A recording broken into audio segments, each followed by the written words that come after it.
High, আমি মহুয়া। আজকে আমি তোমাদের সাথে একটা ইনসিডেন্ট শেয়ার করব, ছোট্ট একটা ইনসিডেন্ট।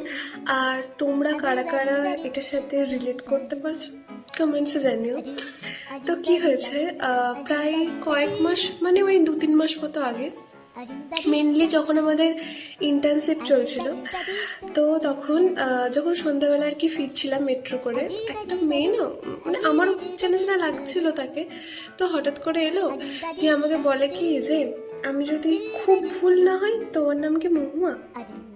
আমি বললাম যে হ্যাঁ।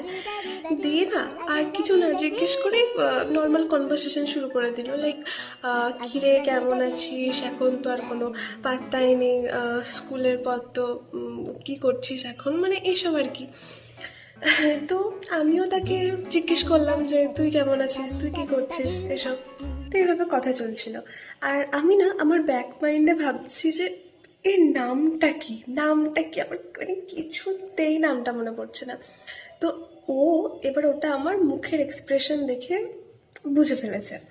তো আর কি করার আছে, সে আমাকে হট করে জিজ্ঞেস করে বসে যে বলতো আমার নামটা কি। আমি মানে আমি লিটারেলি শেষ পর্যন্ত ট্রাই করে গেছি, কিন্তু সেই মুমেন্টে ওর নামটা আমার মাথাতেই আসেনি, কিছুতেই মনে পড়ছিল না। তো সে নিয়ে প্রচুর প্রচুর হাসাহাসি হয় তখন। আর খুব খুব খুব এম্বারেসিং একটা মুমেন্ট। তো এটা কি আমার সাথেই শুধু হয় না, তোমাদের সাথেও হয়েছে? জানিও। বাই।